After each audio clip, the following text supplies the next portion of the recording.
then we know that there's going to be a quarterback going first overall. We know you're talking about Cam Ward. Do we also know that for sure he's going to go to Tennessee, or do you think there's any way they're still open to trading out of that pick?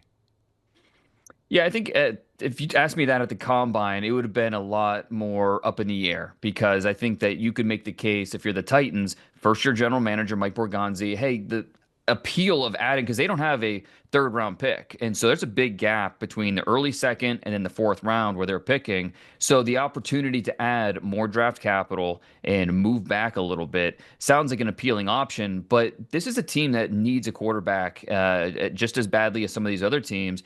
And what if they don't take Cam Ward at 1? What is their avenue to a quarterback? And they might get stuck in a place where the Giants are and the Steelers are, where they're just kind of going year to year, not sure what the future is at that position. And so I think if you're the Titans, if you believe Cam Ward can be a top 12 to 14 quarterback in the NFL, develop into that type of guy who's helping you reach the playoffs, you have to take them. Even if the Giants come in with a really big deal, an offer with compensation that really makes you think about it. At the end of the day, if you think Cam Ward can be that type of quarterback, I think you have to make that decision, pick him at 1, stick and pick. And ultimately, I think that's what Titans will do. It's interesting. You and I actually did talk when you were at the Combine. And at that time, we talked about your big board. And on top that day, at that time, was Travis Hunter. Where do you have him right now? And where do you think he ends up? Yeah, he's still number 1. I mean, he's a true unicorn. If you're the Browns, I think you're looking at a draft where you need a quarterback. And so you're kind of bummed that you didn't have the second pick in last year's draft where, Caleb Williams, Jaden Daniels, Drake May, it was an all-timer if you had a top 3 pick last year. This year, it's a different quarterback class. And so even though the Browns desperately need a quarterback, I think they're going to arrive at the conclusion that, hey, none of these other quarterbacks are worth it. Now, if Cam Ward were to be available, he'd be the number 2 pick. But assuming he goes 1, I think they look at their need for offense because they finished 32nd in the league last year in offensive scoring. They finished 32nd in third down conversions. So the idea of adding a weapon like Travis Hunter, what he can do for that offense, and then also what he can bring as a two-way player helping out on defense as well, I think he's just too talented to pass up at that point. So right now, if the draft were today, I would say Travis Hunter goes 2 to the Browns. The Beast drops today. Dane Brugler, my guest. So, Dane, where do you come out now on Shedeur Sanders, and where do you have him landing?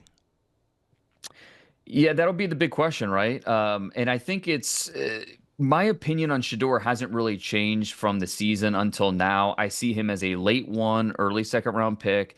And for whatever reason, it's become either you love him or hate him type of thing where, you know what, I kind of like him. And that's okay to be in the middle where you see the flaws, you see some things that'll work, that'll translate.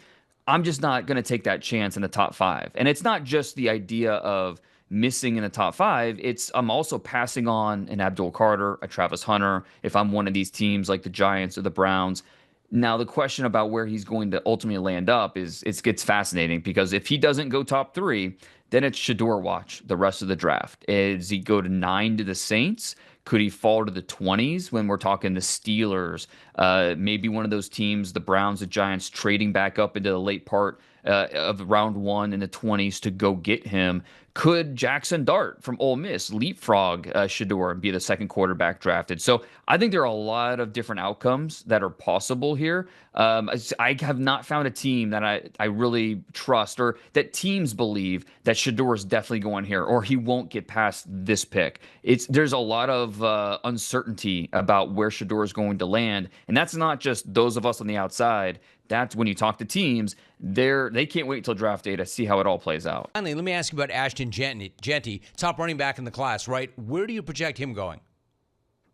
Yeah, I think you could make an argument he's one of the best players in the draft. I think Travis Hunter, Abdul Carter, 1 and 2, and then Jeanty is kind of right there. And positional value is something that would be talked about quite a bit. But in this draft, where, like I said, it's relative to past years, it's not a great year to have a pick in that 5 to 10 range because you're just not getting what you would usually call a top 10 pick back on your return. So I think teams are going to look at Ashton Jeanty and say, you know what, would we usually draft a running back here? If there was a 1A running or pass rusher, would we take him instead of the running back? Yes, but there isn't. And so we're going to take the 1A running back. And I think the Jaguars at 5, the Raiders at 6.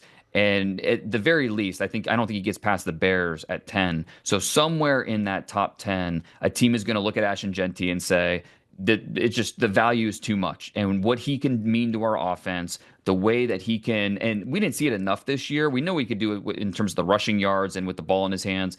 He is a big time pass catcher. And that's something that teams always bring up when you talk about Jeanty, how he impacts the passing game. And so I think that's something maybe we didn't see a lot this year that teams are really excited about. So Ashton Jeanty, he'll be off the board pretty quickly on draft night.